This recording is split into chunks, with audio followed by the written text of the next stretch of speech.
Sharing the same escape rocket as infants and sent off before their planet's destruction, it's the IGN Digigods. Now please welcome Krypton's Forgotten Sons, Wade Major and Mark Kaiser.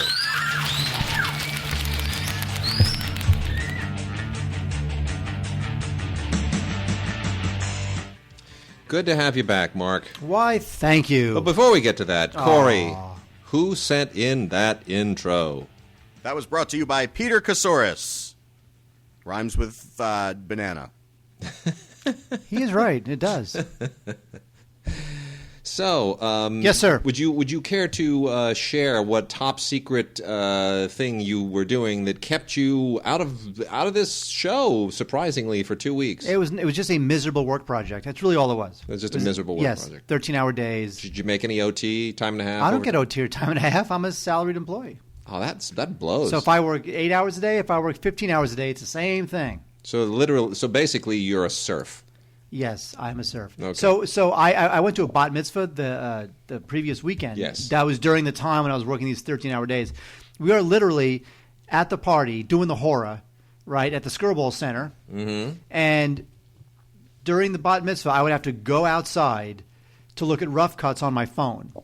Because, nowadays you cut something on the Avid. Sure. You crank out a digital daily. Yeah. And you email it to somebody, and they can watch the rough cut on their phone. Or on your laptop, or on your phone. Sure. I was literally at this bat mitzvah ducking outside to go watch rough cuts. I mean, it was really, on the day before the Oscars. Yeah. Okay, the day before the Oscars was Saturday. Just for this project, between 8 a.m. and 11 p.m., I wrote 91 emails. I counted because on Sunday I counted. Yeah. I wrote 91 emails on Saturday, all about this project. It was relentless. It was miserable and relentless. But now it's over. Well, good for you. And what are your feelings about the Oscars?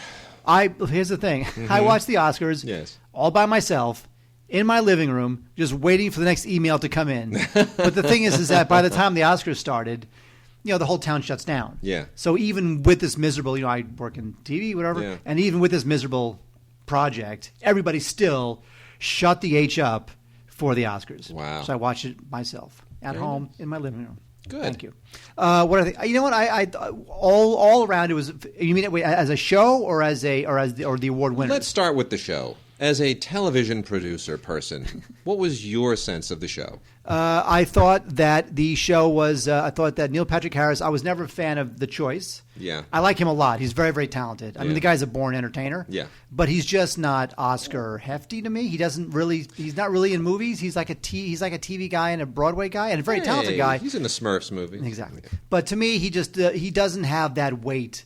Billy Crystal had that weight. Bob Hope, Johnny Carson had that weight. I agree. And Johnny Carson, who's not a movie guy either, but he still had that weight. I agree, but I did not expect to agree. I thought he was. I mean, just having seen what he's done for other shows, I thought, well, he'll kill it. But you know what? It's it's true that to be an Oscar host, you need something different from what it takes to be an Emmy host or to be a Tony host or a Grammy host. It's a different job. Well, but that was part of it too. His writers let him down. Everyone's been saying that the writers let him down. I mean, the opening was good. The Birdman bit was good. The opening was good. The opening was terrific. The thing with the briefcase that Octavia Spencer was staring at. That was terrible. That was a dud. That went. And also I felt, not that I felt bad for him, but there was a moment.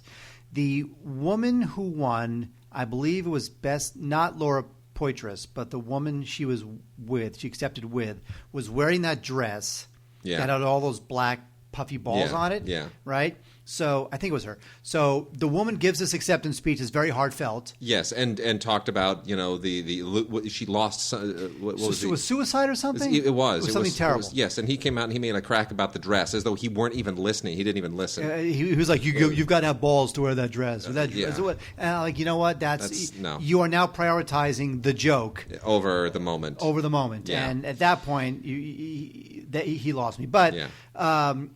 What I was going to say is that the problem with Patrick Harris, who again I think is very talented, when the Oscars hire him as host, now the Oscars are sloppy thirds, not even sloppy seconds, because he's already hosted the Tonys. That's true. And he's already hosted other award shows. I agree. But here's the thing, though. But the one thing about the show, is that, and I think you've said this before, The Oscars will always be the Oscars. Always. They can do whatever. They can take awards out. They can put awards in. They can make the whole thing a musical. It's always going to be 3.5 hours, and it's always going to be. It can't be the Golden Globes. No. It can't be the Brit Awards. It can't be the BAFTAs. It's going to be the Oscars. It's always going to get at least 35 million people watching it. But they are not satisfied with that. They need 40-plus million people, and they'd love to have 50-plus, right? Like, only twice have they gotten 50 million people watching the Oscars, and that was when E.T. was up for Best Picture, and the other time was when Titanic was up. So, hence the reason that they want the big movies in there. But the question is, 35 million people are already locked in. So how are you going to get the other 5 to 10 million people to watch? That's what they have to ask themselves. And those 5 to 10 million people who aren't watching, they're not all 20-year-olds.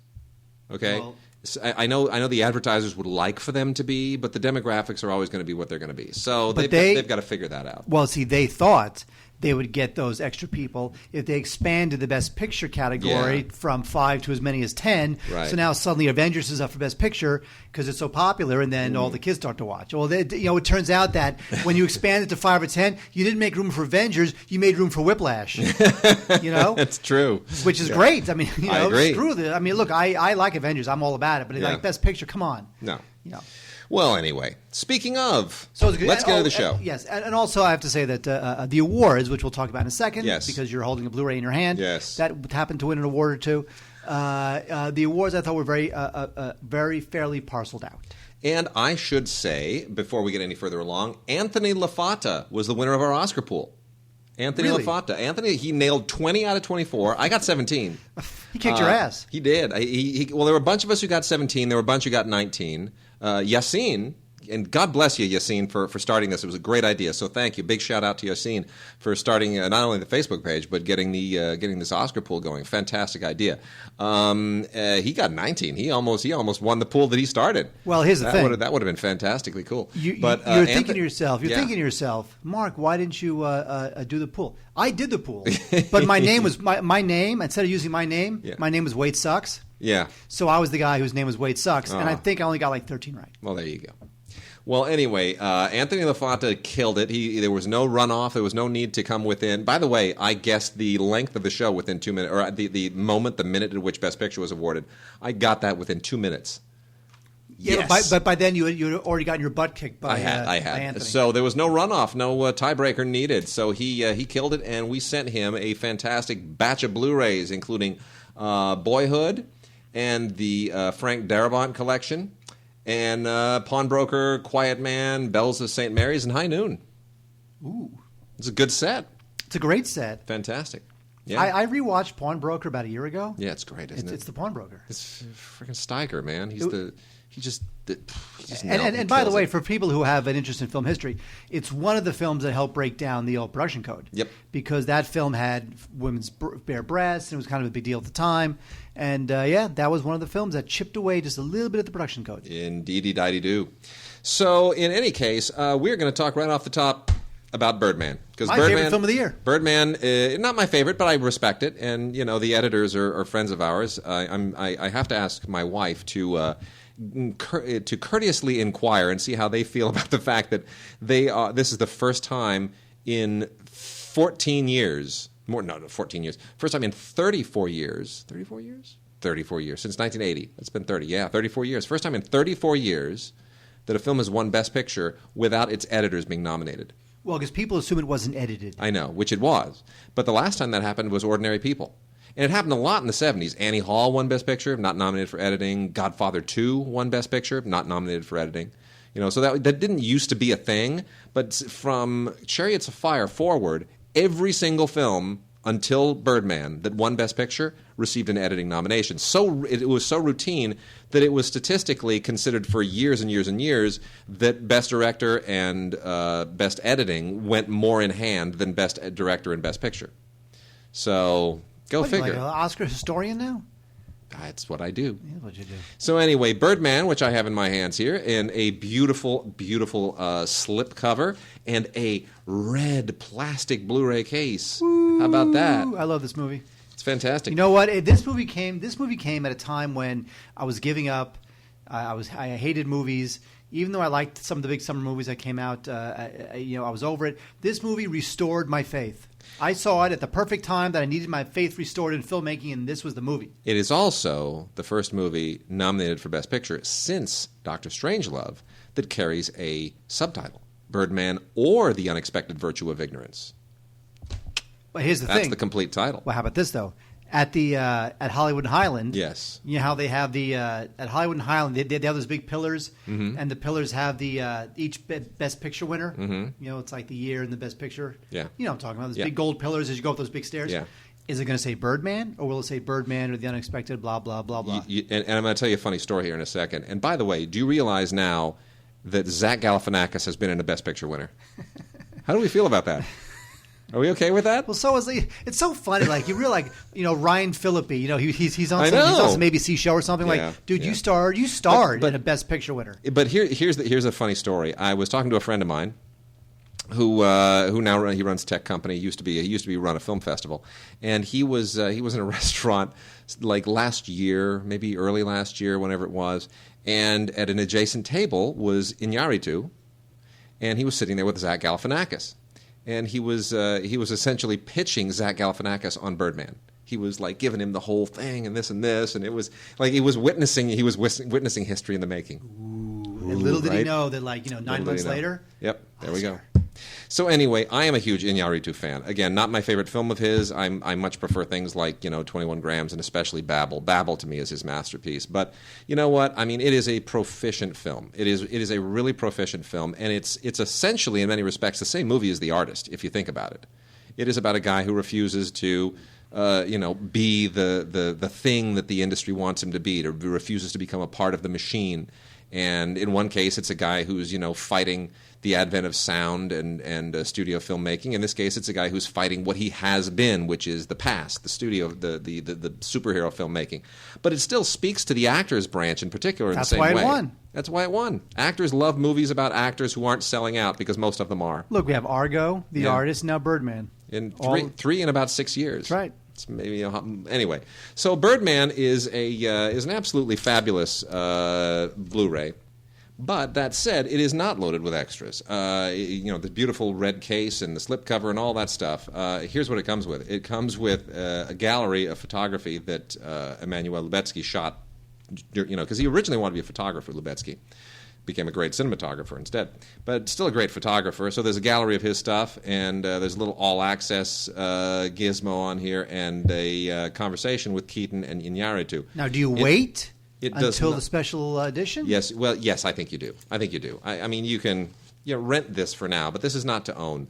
I think you wait for the special edition when you get the full-blown commentary. They crank this thing out so quickly because clearly there was no time for Iñárritu to sit down and do a commentary. That's how quickly this was cranked out. They want to make sure this thing was out. So, you know what's funny? What's funny is this. I don't mean funny, haha. Yeah. I mean just curious. Yeah. So you think to yourself, Eddie Redmayne wins for Theory of Everything. Yep. Which we'll be talking about later. Yep. And you figure, well, poor Michael Keaton, this is going to be it for him. He's 62 years old. This was his big comeback. The guy's not going to be nominated. I mean, maybe he'd be nominated for like a Best Supporting Actor Oscar in the next Tarantino film. Like he might get one of those sorts of nominations. Sure. But now he's starring in The Founder. Yeah.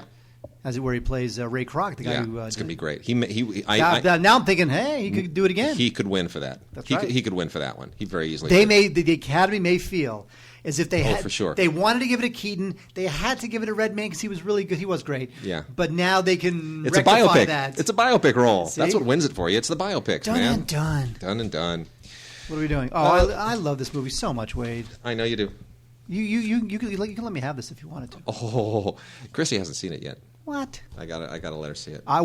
His thing with Whiplash. I did not expect that to win Best Editing, by the way. I know, interesting, right? Yeah, Boyhood was the one everyone thought would right. win because you're compiling the 12 years and lots of footage and making the transitions. And so from a technical storytelling standpoint, it's usually that film that wins, not the one that's all kind of cut. The action films never win Best Editing, but this is almost cut like an action film. Oh, it's amazing. I watched this film. I did not see it in theaters. I wound up watching the screener. We're talking about Whiplash, of course. Whiplash. And I love movies where, and I think I've said this before, I love movies where within 60 seconds, you're in the hands of someone who knows what he wants. Yeah. He's going to take you away. That first shot. I just felt like that first this shot, guy, right? That tracking shot. You're pushing in. You're just like, yeah. I'm in. I'm in. He's got me.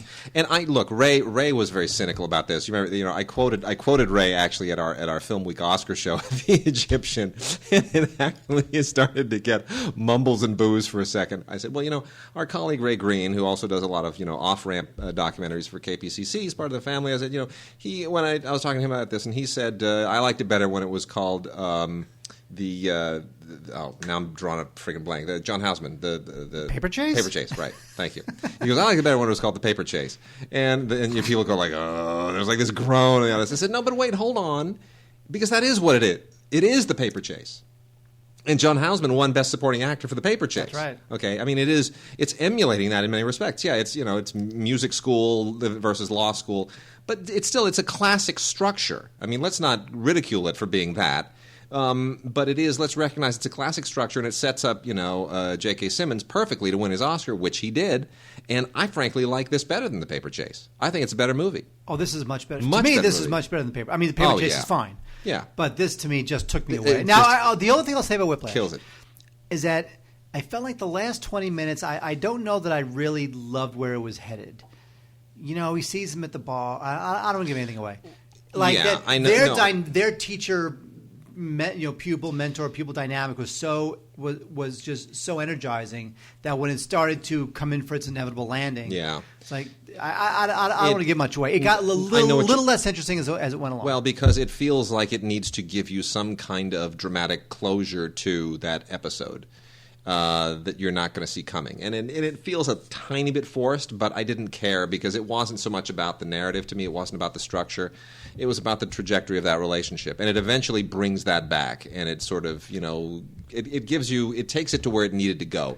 Even if it kind of, stepped in a few puddles along the way, it still made it to the other side. Love it. So, yeah. By the way, it's a beautiful transfer, 240 to 1. Yeah. Great. Yeah. Shot digitally, but and here's the thing: when it comes to digital photography, I still feel like every digital film has at least like 3 moments where it betrays the fact that it's digital. Yeah. And it's usually at night, and it's usually during like some like fast moving thing. We got digital. And it has the original short film on here. The one that his screenplay was allegedly based on. Exactly. That's the biggest fiasco ever. Exactly. Like an adapted screenplay because it's based on a short film that was actually a filmed scene from the screenplay that was written before they made the short film. The Academy has got to revisit. I mean, the governors have got to revisit that rule. What makes it an adapted screenplay? They've got to change that. Anyway, the audio commentary with J.K. Simmons, who of course is great, and the writer-director Damien Chazelle. The short film that Wade just said, and deleted scene, and also there's a it's short. I wish it was longer, but there's a little clip from a Toronto Film Festival conversation with Miles Teller, Simmons, and Giselle. So very, very highly, 2 films, very, very highly recommended: Whiplash and Birdman. For sure. And we also have The Interview. Did you notice that during the Oscars there were no jokes about The Interview, no jokes about North Korea, no jokes about the Sony hack, and James Franco and Seth Rogen were nowhere to be seen anywhere on the show. They should have been presenters. That would have been a no-brainer to bring them out as a presenting team. I know, just to say, you know what, we're here, we're making the movies we want to make. By the way, and I'm going to say something that. Hold on, your mic's getting a little. Don't stop recording. There we go. There we go. Thank you. I think that for all its faults, I found The Interview to be a really brave movie. It is. In its own way. I really did. I watched this movie going, this is kind of a brave movie. It is. It really puts it out there. It is. Are you doing something? Yeah, I'm just making sure our connections are... Yeah. I'm making sure we're connecting. It's beautiful. Thank you. It's so beautiful. No, it is. And it's not a classic comedy, but it's not a bad movie. A lot of people were like, oh, it's crap. No, it's not. It's very funny. It takes a lot of great risks. And look, if you've seen anything that Seth Rogen has done... You know exactly what to expect. Look, there's a weird little... Are you kidding me? Don't stop the recording. That was wicked. Did you guys hear that? That was like a thunderclap. Wow. That was great. What was I going to say? Oh, there's a weird subset of comedy right now. Yes. You've got like the Apatow-ish comedies. Yeah. But then you've also got the Seth Rogen inmates running the asylum. This is the end. The interview. These just crazy comedy. You just feel like these guys are totally untethered. They're doing whatever they want. The studio's like, you know what? They're young. Let them do what they want. They know what kids want to see, and I love that stuff. There is some great stuff on here. There's filmmaker commentary. Lots of deleted scenes, alternate scenes, gag reel, heaps and heaps of behind-the-scenes stuff, which is much better than your usual EPK junk. So they rocked it with this. They did a really good job. Lots of great extras, and they put this together pretty darn quickly because they obviously this thing was it was in theaters and then it was out of theaters and then it was back in theaters and it was online and the hack put this thing into the most incredible maelstrom. Anyway, there's really just tons of extra stuff that's a lot of fun. And they call this the Freedom Edition, which I think is hilarious. So, absolutely. I don't even know what that means. It's why not? So, I think ultimately, we think that the interview is not a great comedy, but it's a risky comedy made by a bunch of guys who just don't care. Yep. If they think it's funny, they're going to do it. And I love that sense of freedom that they project when they make their movies. Now, when it comes to funny, I thought This Is the End was hilarious. Yeah. Right. This is not as funny as This Is the End, the interview. But it's so good.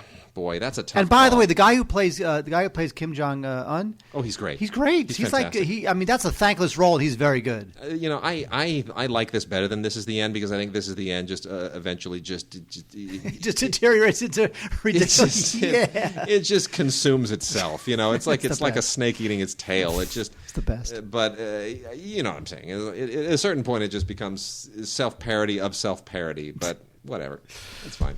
Wait, I'm a huge fan of director Bennett Miller. Yeah. But yet I was a little lukewarm on Foxcatcher. Loved it. Really? Yeah, loved it. Now, why'd you love it so much? It's just really well done. It's an amazing character study, and his direct. Whose character?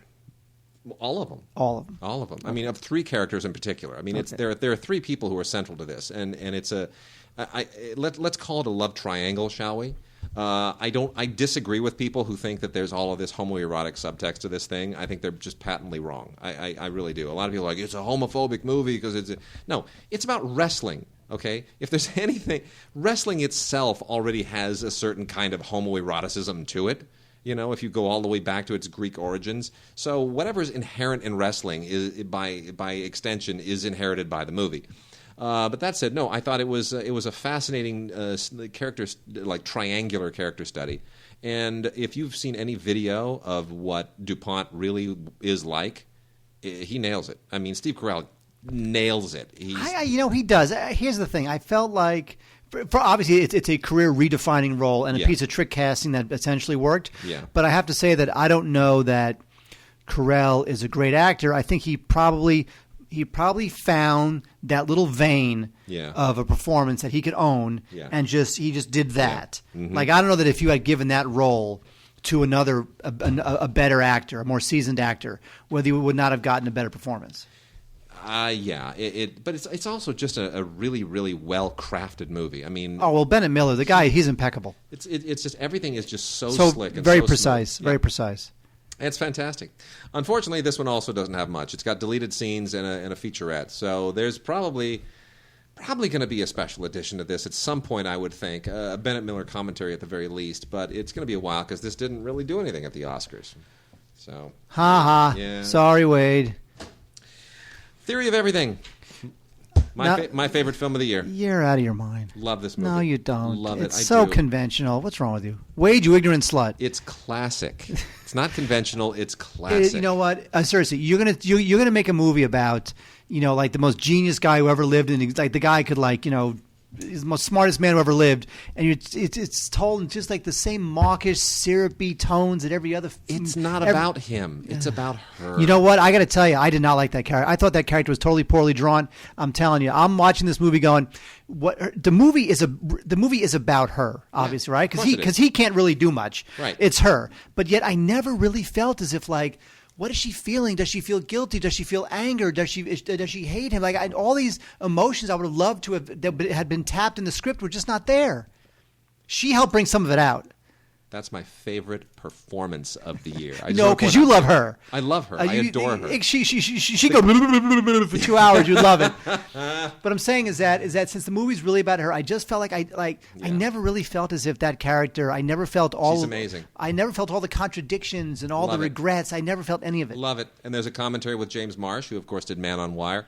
Which, by the way, is like awesome. And look, his direction of this is fantastic as well. He just cleans up with this movie. This is a beautiful, wonderful, classic film. Amazing performances.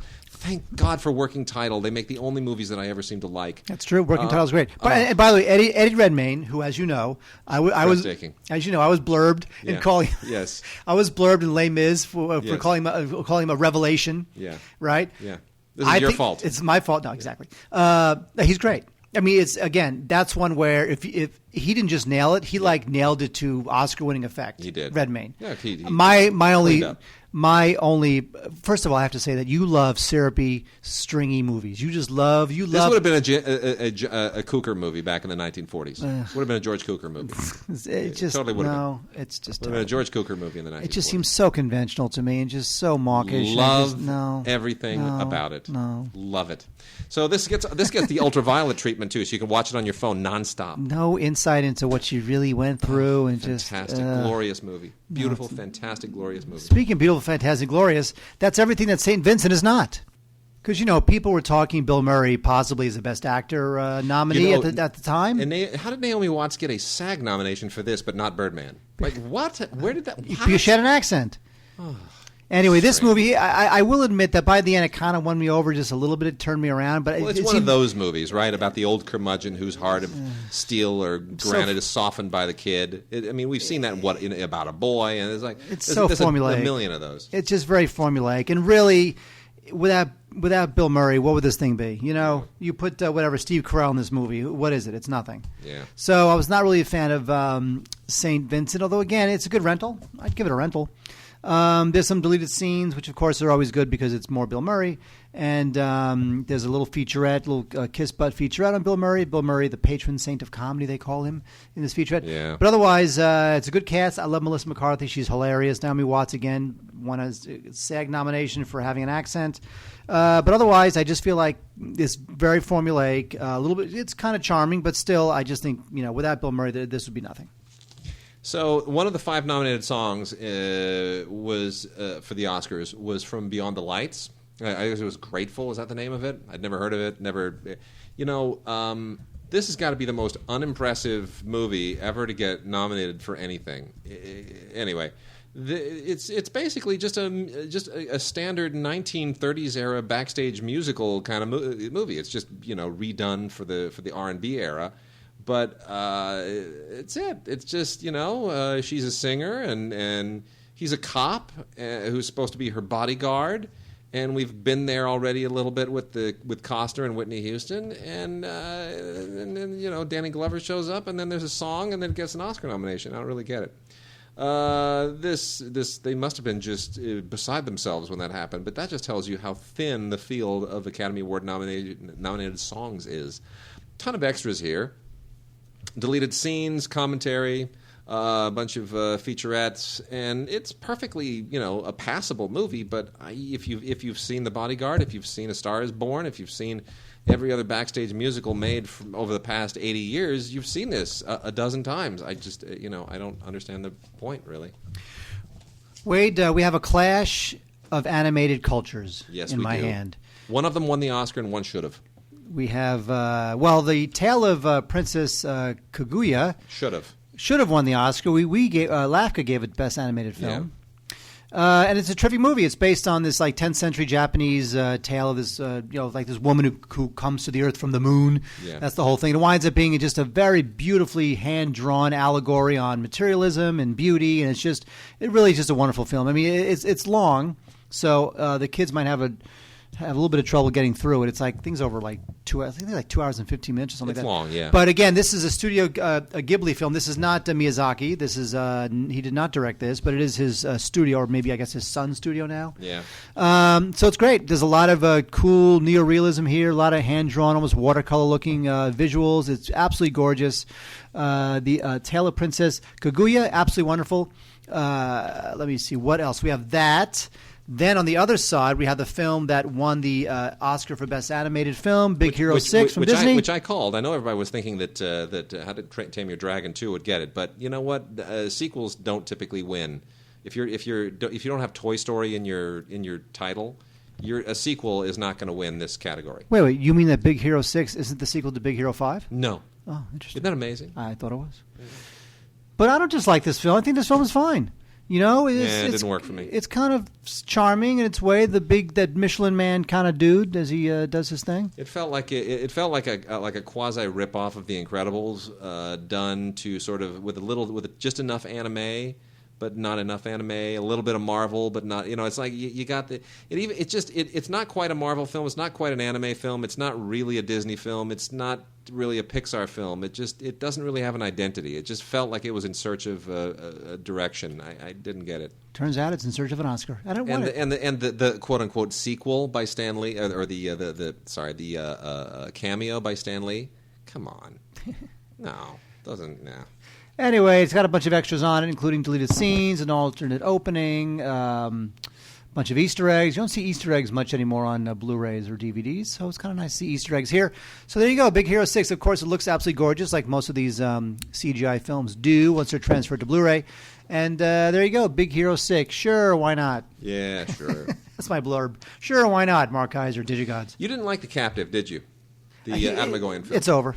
See, I thought this was like a return to form for him. No, you didn't. I really did. It's over. I think everyone completely misunderstood this. I do. I think people really misunderstood this. Egoyan has just been in free fall since he kind of peaked around the time of Sweet Hereafter. Made a few more right after that were really kind of. Felicia's Journey was good. Felicia's Journey is good, and then he did Ararat, which was really disappointing. That was disappointing. And then he made the what was the thing that got the NC-17 rating? No, when he had Truth Lies, or what's it called? That was with Kevin Bacon and when the truth, Ararat. Where the Truth Lies. That's it, right? The one with Kevin Bacon. That's right.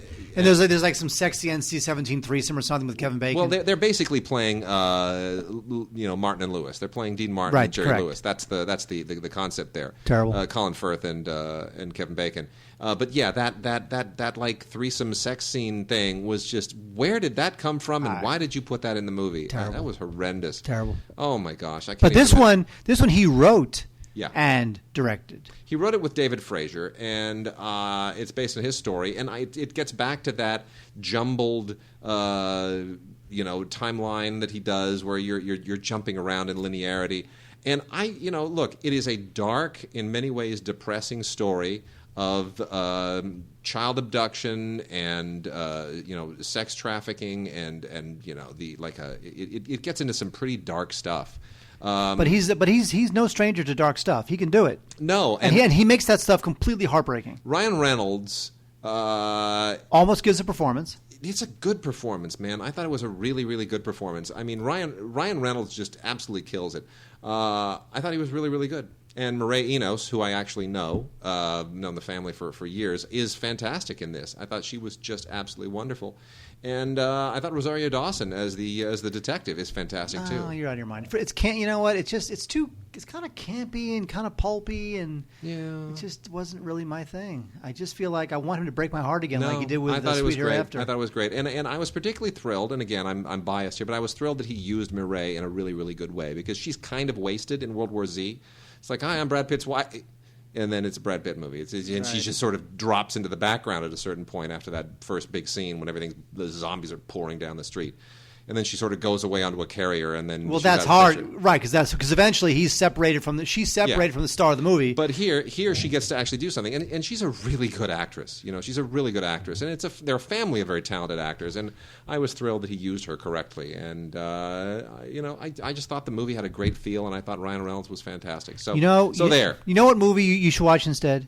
You should watch Prisoners. Right. Prisoners is similar subject matter. Denis Villeneuve, who, by the way, is going to be directing the Blade Runner sequel. Yeah, that ain't going to work. It's not going to. Well, I'll say this. It's obviously not going to work, but no. It intrigues me more to have the director of Prisoners doing the Blade Runner sequel than if Ridley Scott had done it. If Ridley Scott had directed, I'd be like, I'm not Are you over more it. interested? Or do you like the idea more of Neil Blomkamp doing a new Alien sequel that ignores 3 and 4? Well, here's the thing. That might not be true because Blomkamp is also quoted as saying that was taken out of context, not really true. But I have to say that if Alien, first of all, David Fincher would be like, are you kidding me? Yeah. If Alien 3 and 4 is like, retconned out of existence and just skipped over, so the sequel becomes like, Alien 1, Alien 2, some weird Alien 3, 4 stuff that we'll just forget about, then Alien 5, I'd be on board. Would you now? Yeah, why not? All right. Come on, don't you need like a proper Alien send-off? I mean, go back to its roots, man. Here's the thing. People don't realize how revolutionary Alien was at the time. Because look, before that, mostly science fiction films, and this includes Star Trek, and even Star Wars, everything was, gleaming, beautiful spaceships flying through space, that kind of thing. Alien was the first mainstream movie to really let you see the sweat and the pipes and the steam of what it's really like to sit there and just grind it out on this disgusting, dirty, greasy freighter. And that was like revolutionary at the time. It was. That's why Alien. That's one of the reasons why Alien is such a masterpiece. And the thing is that the movie is even more of a masterpiece because divorced from that, which doesn't really translate to a modern audience, the movie's still great. Yeah, sure. Sure, why not? Okay, so I'll let you talk about those horrible comedies, and I will make mention really quickly of The Better Angels, which is not on Blu-ray, which is a pity, but it didn't make enough money to justify putting it out on Blu-ray. Better Angels is written and directed by A.J. Edwards, who's been an acolyte of Terrence Malick for many, many years, and apparently has absorbed way too much Terrence Malick to be for his own good, and he has made a film that is extremely ambitious, very well made, rather sloppily written in some respects. I get what he's going for, but there's only one Terrence Malick. And here's the idea behind The Better Angels. It's a black and white film, gorgeously photographed, that basically tells the story of Abraham Lincoln's youth.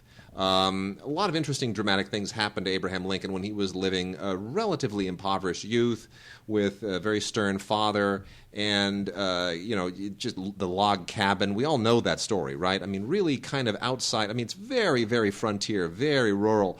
And you're like, how on earth is this guy going to get an education and become such a great lawyer and eventually become one of the greatest presidents the United States has ever had, if not one of the greatest leaders the world has ever had?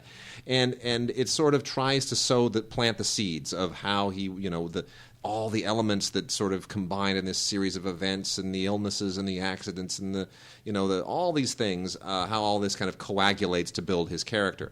It doesn't really quite pull that off, but you have to admire him for trying, and for trying in the way that he does, in this very esoteric, ethereal, Malick kind of way, and the way that he shoots it is very Malick-like.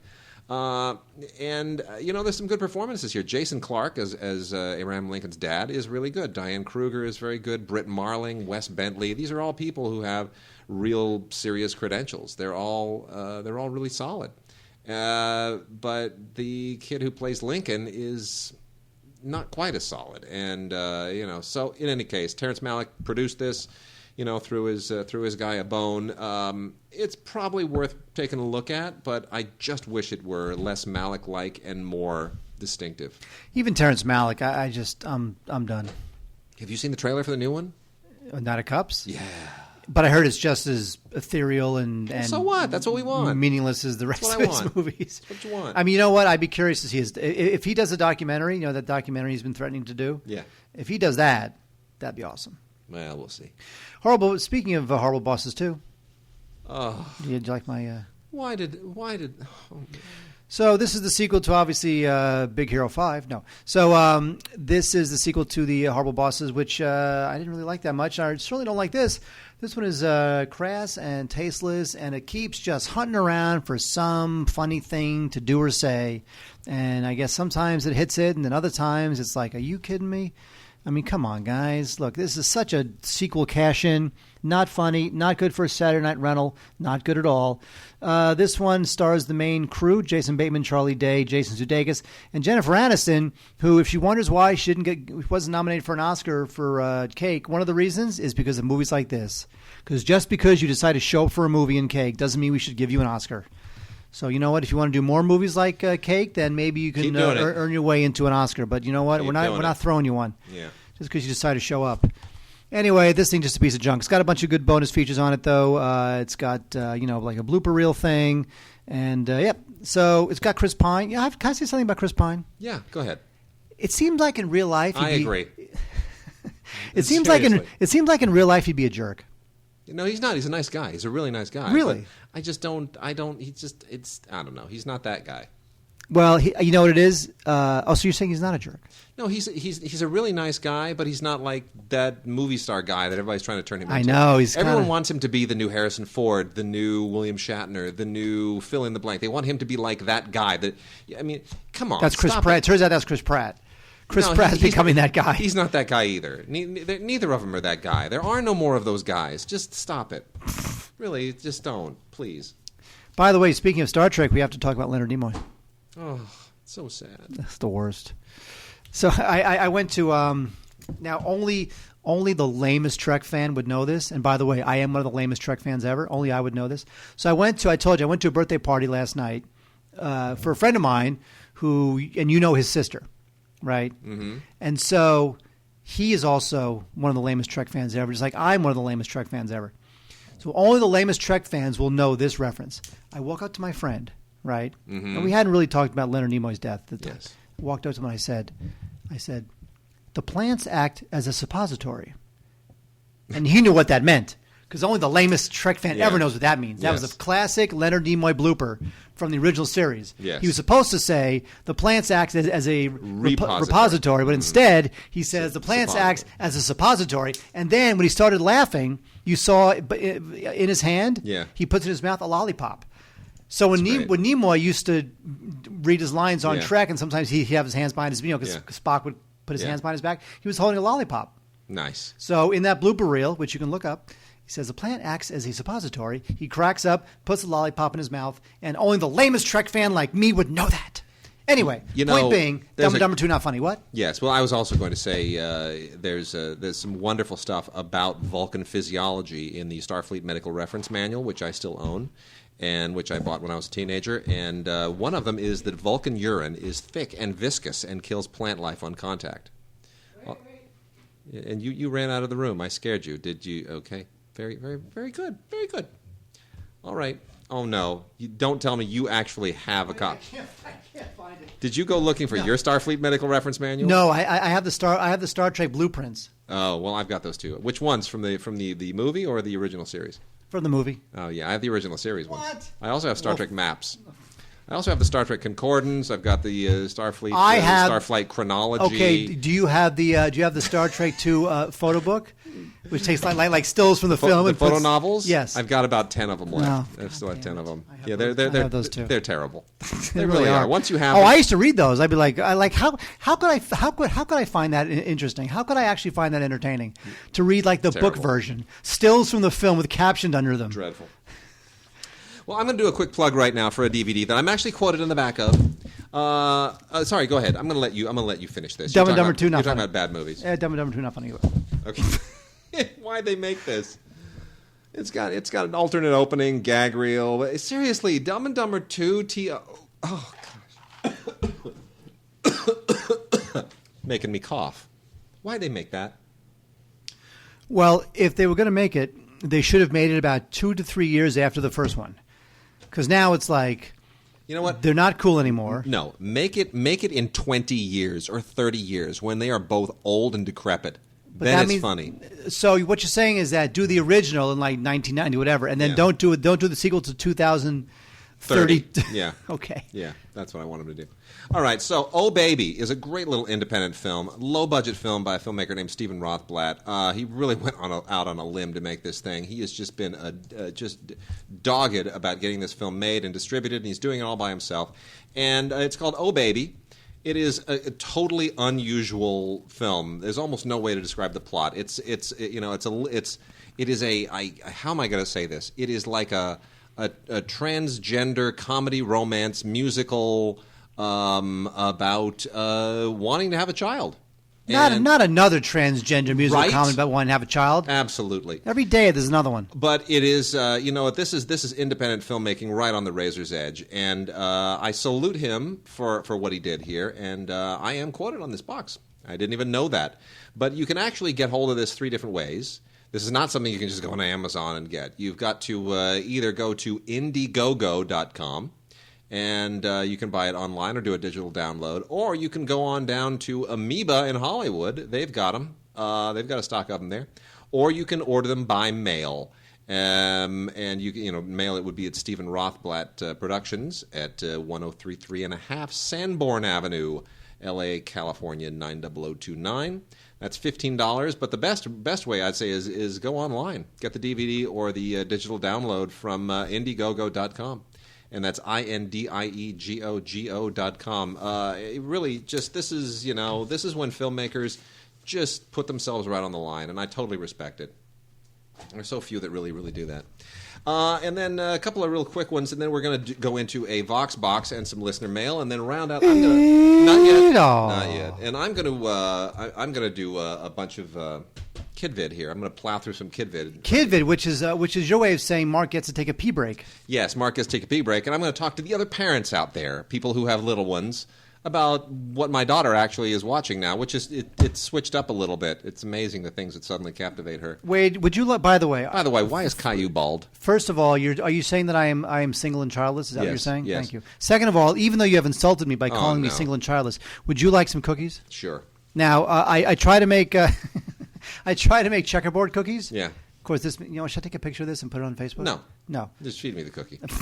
Checkerboard cookies. Now, these look like little checkerboards, right? That's great. And that's how they're supposed to look. But then by the time I'm done with them, they look like just mutant, horrible checkered crap. Okay. But they taste good. So here, wait. You ready, Wade? I'm ready. That's what? Oh, these things. Yes. They're supposed to be like perfect squares. They're not really perfect squares. But the thing is, do they taste good? That's all that matters. It's adequate.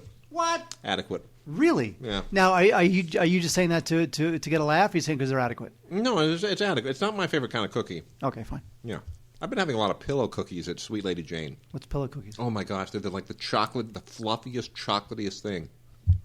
It's just like just a mouthful of chocolate. They're great. Look that up right now. Yeah. Pillow cookie? Pillow cookie, Sweet Lady Jane. All right, so Let's Kill Ward's Wife. It was one of these kind of black comedy things.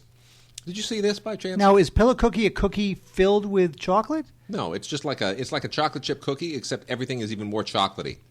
Because I'm googling pillow cookie. Yeah, I don't think anyone else has it. It's their unique creation. So here's the thing: Scott Foley makes his writing and directing debut with Let's Kill Ward's Wife, which is essentially a dark comedy about a bunch of this guy Ward, his friends, essentially. Let's just say they decide to act out on the homicidal implications of hating their friend's wife, and what transpires is completely horrific and unexpected. In a way that I think is intended to be kind of darkly funny. It just winds up not being as funny as it probably should have been. They almost pull their punches too much. It's almost like they were afraid of really offending, so they kind of blunted the edges of this thing. But it should have gone way, way, way over the top, and it just doesn't go that far over the top. Still, it's fine. It is what it is, and it's got a good cast. Patrick Wilson just continues to be a really interesting guy. And Scott Foley, not a bad directing debut at all. I'd love to see him do some other stuff. So let's see him do some stuff. Donald Faison's in this. He's always good for a laugh or two. And then to wrap out the new movies, here is the anti-Birdman. Did you see The Humbling?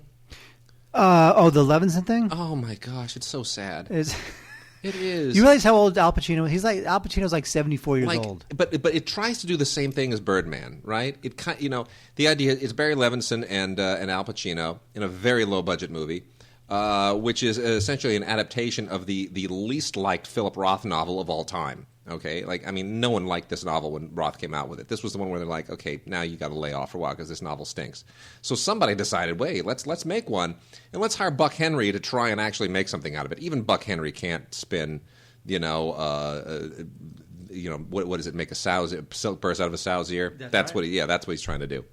So anyway, it just doesn't work. So poor Buck Henry had to, it was left to him and Michael Zebedee to try to do this, and they can't do anything. So here's the deal: Al Pacino's an aging actor who's sort of trying to get himself together again, and it's very much a Birdman trajectory, except it completely detours into this other weird area where he winds up having this very strange May-December romance with a friend's daughter that he's known since she was born, played by Greta Gerwig. And then it just doesn't go anywhere, and then it gets really weird. And it doesn't really work at all.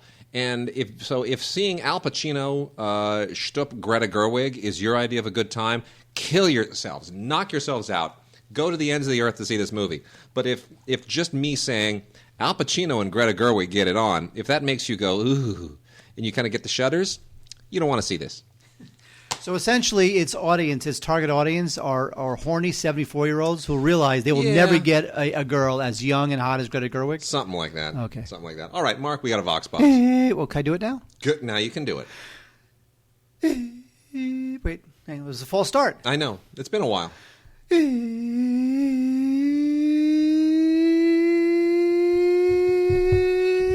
Is that a pillow cookie there? That's got the pillow cookie. I gotta find a pillow cookie. Maybe I can make it. Chocolate peanut butter pillow cookie. Oh my god, I gotta make it now.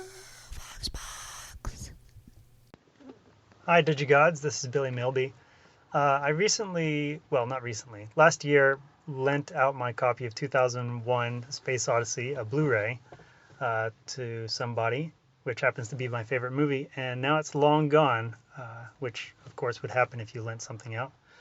But I'm trying to figure out if I should spend or pony up the $7 or $8 that it would take to buy a new copy on Amazon, or should I wait till the next special edition, which there surely will be one. The only problem is I'm thinking that'll probably be in 2018 for the 50th anniversary of the movie. But by 2018, will Blu-ray even be a thing? Will we have all moved on to 4K? Just wondering what you guys think. Thanks. So my vote is just spend the $7 or $8 and get another one on Amazon. If that's your favorite movie, you got to have that on tap at all times. Well, of course. I need to have 2001. There are times when I just go through withdrawals and I get short of breath. Right. And I start to see. You get the DTs. I get short of breath. I see spots, and I gotta start hyperventilating. I put 2001 in, and it just makes it all better. And you got to have that on tap at all times, Billy. So, Billy, thank you for the question, but I got to say, get a copy as quickly as you can. Well, hang on. That's only half the question. Yeah. The other question is, let's say by the 50th anniversary of the film, will there even be Blu-rays anymore? Or will it all be streaming? Now, by the way, whatever the answer is, I don't care because I want Blu-rays only because you get the audio commentaries, you get the extras. You are always going to have movies like 2001 available in packaged media because they are super classics and people are going to want to have them and they're going to want to own them and they're going to want to put them in, and you'll never be able to deliver through any kind of streaming compression scheme the image and audio quality that you get with packaged media. They're not going to do it. The bandwidth is never going to be there. You'd have to like fiber optic wire the entire country from the ground up, and it's too expensive. Although now with net neutrality, that's going to make it even harder, frankly. It'll never happen now. It'll never happen. You're never going to be able to do that. So I would say, yes, eventually there's going to be a 4K Blu-ray. I'm sure it'll be one of the first 4K Blu-rays, frankly. I think movies that were shot in 65 will be some of the first that they're going to want to showcase in 4K Blu-ray. But, still, that's a good... It's at least a year away before we start seeing any substantial 4K Blu-ray product. The spec has only been finalized just within the last few months. So I agree. You might see a little bit of testing the waters, a little early adopter stuff with as far as players and discs this coming Christmas. But I'd say 2016 is when that's likely. And you don't want to wait till 2016 to watch this movie again. Get your 2001. Go get another one for $8, or put a hit out on the person who hasn't returned it. That's the problem right there. Who did you lend it to? Why have they not returned it? And what does it say about A, them, that they would not return something? And B, what does it say about you, that you have not chased after them with a knife? I agree. So, Billy, do that. Get on that. All right. And real quick, some listener mail. It's listener mail. Yeah. And by the way, gods at digigods.com. For Vox boxes, Mark, I'm getting a dry throat here. Is that because of the cookie? More water. That's not because of the cookie. No, the cookie kind of soaked up all the moisture in my mouth a little bit. Is that bad? It's a little bit of an antihistamine, yeah. Really? It's not I that think bad. it was that bad. So anyway, go through really quickly through some emails here. We've got Vince Honeycutt. Wade, would you please promote the other podcast you're on? Sometimes you mention it in passing, but you should promote it. And did you mention the release of Princess Mononoke on Blu-ray? If so, I guess I missed it. First off, the other thing I'm on, which I don't mention enough because I'm not on every week, is Film Week. It's on KPCC FM in Los Angeles. It is an NPR affiliate, and I'm on usually once, sometimes twice a month. In April, I'm not on at all. I get a break for the whole month of April. But that's Film Week, and you can go to SCPR for Southern California Public Radio.org. That's where the home for Film Week is, which is part of Larry Mantle's Air Talk show, which is a daily show.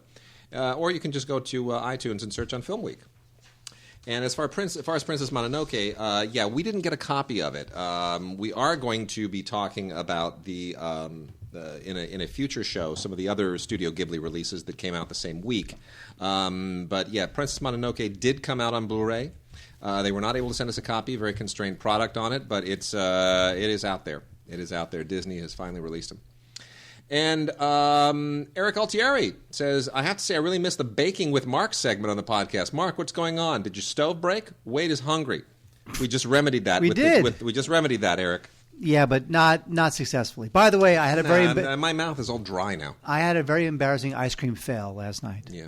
I tried to make ice cream. Yeah. And I failed. I don't really understand the appeal. You don't care about my ice cream fail, do you? No, I don't. Not really. It's a very exciting story. Yep. There's aliens involved and and big money, high stakes. Yeah, you don't care. So anyway, and then we got an email from Luke, who writes us and says, thanks for the insight and the events and the Academy nominations in a non-hyperbolic way. Thanks for that. I got a few questions. I'm a little surprised that Gone Girl is being released with a simple commentary when Fincher is known for having pretty comprehensive extras with his releases. Will a double dip depend entirely on Pike winning an Oscar? This was just before the Oscars. Or do you see a special edition coming later in the future? First of all, she was never going to win the Oscar. And I think a special edition may come, will probably come, but not very soon. No, I agree. Yeah. It just wasn't as financially successful as they thought it might be. That's right. It just didn't go. I mean, maybe if it winds up sitting right next to everybody's Gone Girl book in living rooms of America, maybe they'll go for it, but it doesn't look that way. He also said, could you ever see Criterion doing a release of Nicholas Winding Refn's Drive, or is that one just out of the question for whatever reason? I would doubt it, because Drive was made by Film District, which is now part of Focus. They folded Film District, it became Focus, and that's a wholly owned Universal subsidiary, and I don't see Universal really letting that loose for Criterion release. I just don't. I agree.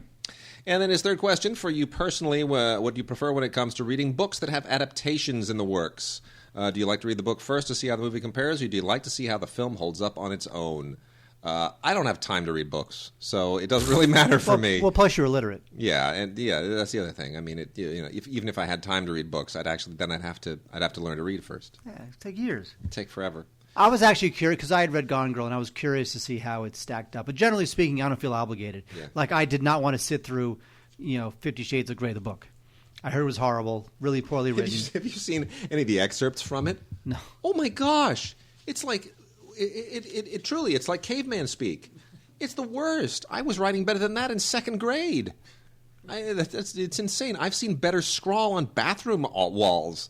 It is horrific how badly written it is. And it's appalling. And what's funny is that now E.L. James wants to write the script for the sequel herself. Let her. Let her. Seriously, let her. Because she thinks she's all that as a writer. It turns out she's not. Let her. Okay, here I go, Mark. Kidvid, you ready? Yeah, I'll be right back. All right. 16 episodes of regular show on the Mordecai Pack. The Mordecai Pack, not to be confused with the Johnny Depp film that recently tanked, where he basically played Terry Thomas. Regular show, still don't get it, but it's a Cartoon Network thing. Also from Warner Brothers on Cartoon Network, Adventure Time, Frost and Fire. This show still creeps me out. Another 16 episodes of this creepy show that friends of mine absolutely pillory me for. Mark has actually gone to the couch. Friends of mine pillory me for not liking this. Hi, Mark. How you doing? All right, My Little Pony. I have a little girl. I have not let her see anything My Little Pony related yet.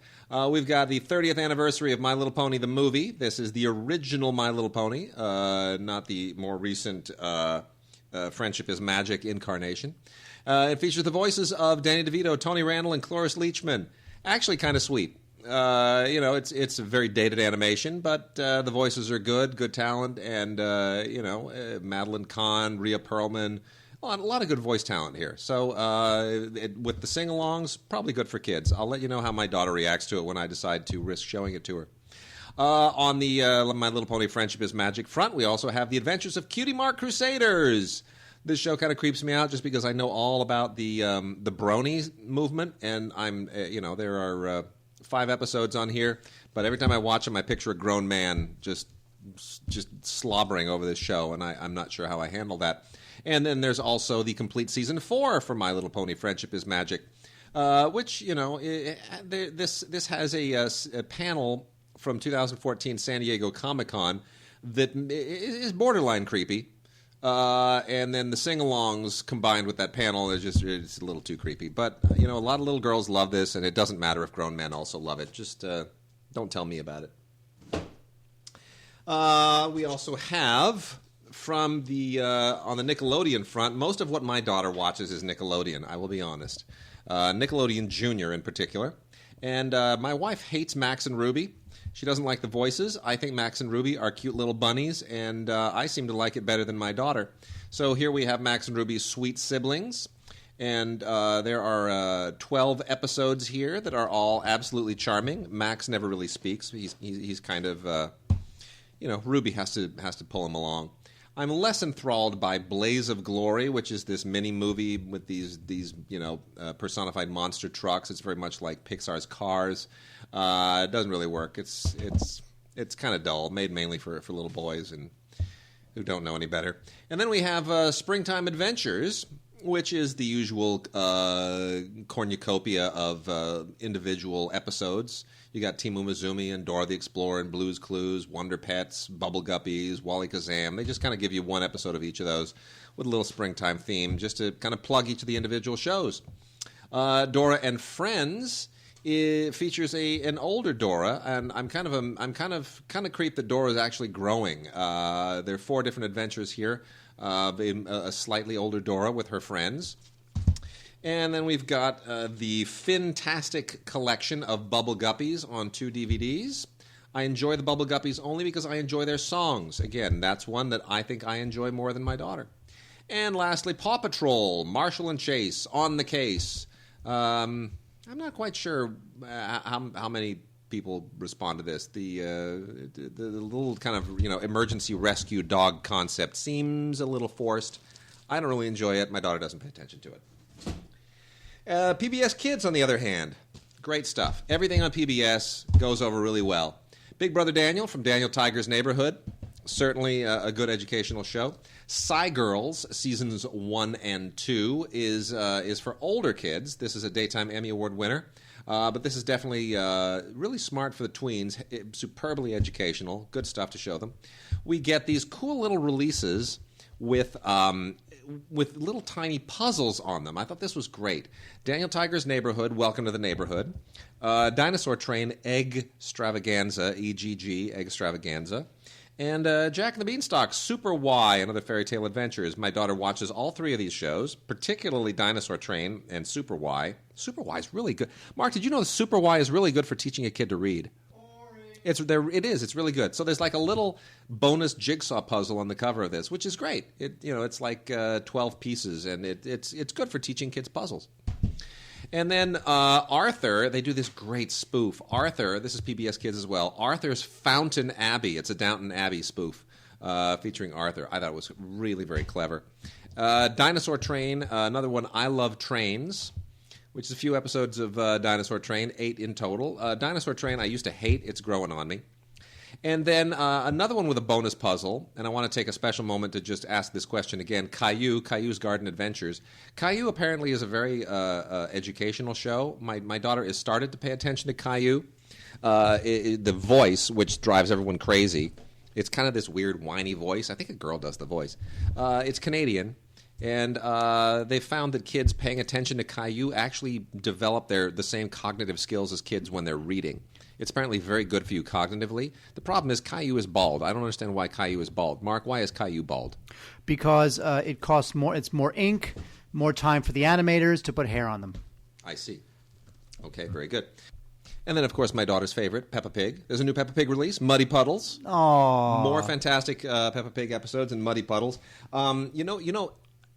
Speaking of Peppa, do you realize she has now taken... It was amazing. I pulled out Muddy Puddles. She just couldn't believe. She was so happy. She grabbed it right out of my hands, pulls it out of the sleeve, opens it up, starts pulling everything out of it, pulls off the disc, pulls out the insert. It's fantastic. Did she also connect the Blu-ray player to She the calls monitor? She calls me Daddy Pig. Oh, That's how integrated Peppa Pig is in our lives. I do want that. Now, She calls herself a Hero Pig. Okay, if Peppa Pig was a Disney product, you'd be appalled. You would not want that. I probably would be. That's probably true. And then we got this thing here, Mark. I can't get on board with the whole Lego thing. This is the original movie, Justice League versus Bizarro League, with the DC Comics superheroes Lego style. I can't get on board the Lego world, Mark. Help me understand. What's the appeal here? Well, look, it's the Bizarro League. I mean, if the Bizarro is nothing if not superheroes as Legos. That's the very definition of bizarre. I guess. I suppose. Green Zorro, Bat Zorro, Psy Zorro. It's exciting stuff, Wade. Yeah. And it comes with a little Batman Lego. Yeah, that's great. Bat Zorro Lego. Okay. This is pretty hard. This is terrible. I don't get it. Anyway, it comes with a little figurine here, a little Batman figurine. So somebody will get a gift out of this. Wait, I came back to the chair because I thought you were done. Almost done. Just a few more here. Lala Oopsie, Festival of Sugary Sweets, all new movie with Lala Oopsie. They creep me out. They have buttons for eyes. I don't know what to do about that. This is the best, Mark. I need you to be here for this. Peppa Pig? The Flintstones Stone Age SmackDown, courtesy of the Flintstones and WWE. Oh my God. WWE and Flintstones collaborating on a that's Blu-ray. horrible. Isn't that great? That's horrible.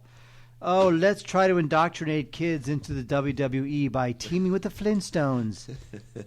Well, the people who fans of the Flintstones are our age, dude. It's not. This is for the fans of the WWE to help them relive their childhood while they're. It's not going to work. Well, I think most fans of the WWE never grew up. Very true. Probably very true. This is terrible. Anyway. And then we have the Best of Elmo 3. Elmo. My daughter loves Elmo. We had to get her an Elmo at Christmas time. Elmo say Wade's a jerk. Oh my gosh, it's unbelievable how she loves Elmo. She even does she impersonates the Elmo laugh. It's the most terrifying thing. It's horrific. Anyway, this includes the Little Furry Red Monster Parade story and Elmo and Abbey's Birthday Fun, the full-length feature. They put a lot of money into this Elmo stuff. They really do. It's unbelievable. And then lastly... let me grab something over here. Yeah, let's do this. As long as we're talking about Justice League stuff and DC Comics stuff, Throne of Atlantis is an original DC Universe movie, animated. It does not have the amazing artwork that is on the cover of this thing. If it were that artwork, I'd be all over this thing. Yeah, it never is. It never is. That artwork would just kill her, but it's not. That's just a one-off that they use to sell the thing. It's the usual DC artwork, but you know what? This is actually well written. It's actually well written. I wish the artwork were better. I wish the animation were better, but it's an interesting story. And I kind of wish the guys who wrote these stories that they'd unleash them on the movies because they do a much better job. It's nice to see, like Cyborg is in this. Wonder Woman is really well represented. Aquaman looks totally cool and buffed out. So it's. It makes me wonder why they don't have more cross-pollination between the animation and the feature films. I think they need more cross-pollination between the Flintstones and WWE. That's what they need, for sure. What they need is Scooby-Doo and the WWE. And then lastly, the very, very last thing here, I'm going to make mention of Race for Your Life, Charlie Brown. First time on DVD, digitally remastered. The full-length Peanuts movie. They're obviously doing this to seed the field for the forthcoming Peanuts animated feature, which is actually, I have to say, I'm shocked at how decent it looks. Do you know that? Have you seen it? Seen the preview of it? Oh, the Charlie Brown movie? The CGI Charlie Brown movie? Yes. It looks pretty good. Yeah, why not? Right? I'm shocking. It's shocking how decent it looks. But anyway, before there was Race for Your Life, Charlie Brown, which really is kind of fun. I got a little bit of a nostalgic kick out of this. So yeah, this was like the original feature length, and we're talking 76 minutes here, an hour and 15 minutes. That's feature length. But this was actually in theaters back in the day, and it was a thing that we went and saw and paid tickets for, and we enjoyed, and I still enjoy it. So there it is. All right, Mark, let's do a couple of foreign things. We got 4 criterions here to wrap us out on the day. And this will then do it until next week. Wade, when does the Escape from New York collector's edition come out from Shout Factory?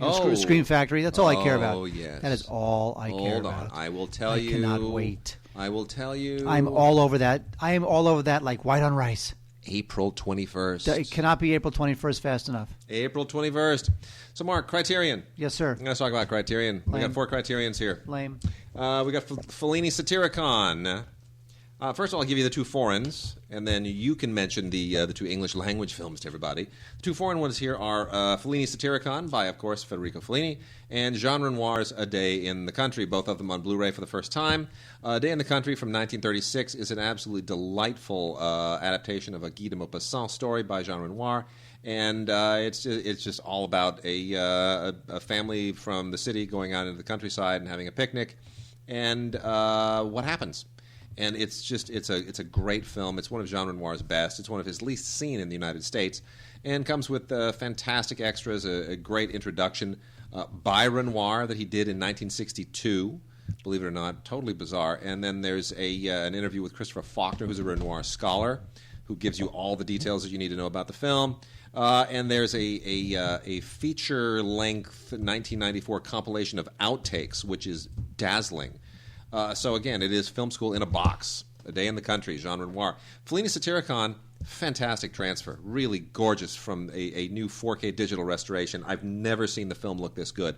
And it is a gorgeous-looking film from 1969. 2 hours and 10 minutes of just Fellini madness. Again, I prefer his earlier films. Mark and I were mentioning this earlier before the show. I prefer his earlier films, the less sort of fever-dreamy films, but this is just a gorgeous transfer. Fantastic 235 widescreen. And there's some great extras here. Gideon Bachman's hour-long documentary that he shot on the set. There's a new interview with Giuseppe Rotunno, the amazing cinematographer. Another documentary about Petronius's work, on whose this is based. There's what other stuff is there here? And then a bunch of stuff from the thing called Felliniana, which is this guy who's a collector, Don Young. He has a whole collection of Fellini stuff, and it's basically a thing on his collection. It's great stuff. Speaking of great stuff, Wade, we have 2 great criterions. They're called criterions now. I don't know if you know that. They just... Oh, you put them in salads. Yeah, they changed the name of their company, and now they're on salads. Anyway, Watership Down, which is from 1978, is a kind of a landmark animated film.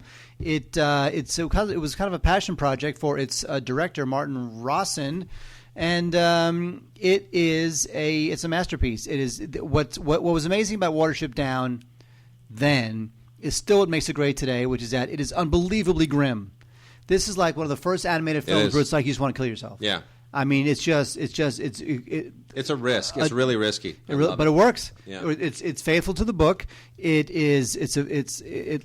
obviously respects the source material enormously.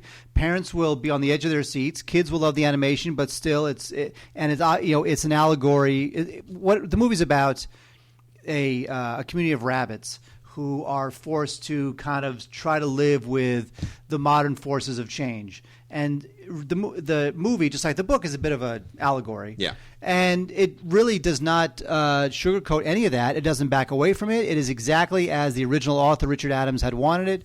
And I got to say, it is imaginative, and it is artful, and it is unconventional, and is absolutely brilliant. Watership Down. New high-definition transfer looks really good. There's picture-in-picture storyboards, which we haven't seen in a while. They used to do this a lot with DVDs. They don't do it much anymore, but we have it here. Really good. There's a 2005 featurette about the look of the film, and there's the usual Criterion essay. So Watership Down, it's just, man, this thing cuts deep. It's really, really good. Fabulous. Also fabulous is Nicholas Rogue's Don't Look Now. Wait, Don't Look Now. Can you believe that? From 1973. This is Donald Sutherland and Julie Christie. What's great about this movie is that it's a horror film, but it's really all about dread. Judge Dredd? I like that Judge Dredd movie with the guy who played Dr. McCoy. What's his name? Yeah. It's kind of good, right? Yeah, not really. What? It was The Raid. It was The Raid with Judge Dredd. I like The Raid too. It was the Dread. Anyway, what I liked about it is that it's all about dread and creepiness, and it's about this couple, and they lose their daughter, and so Great movie. So they escape to Venice to kind of lick their wounds a little bit, and all this crazy stuff happens, and I won't tell you what it is because it has to be seen.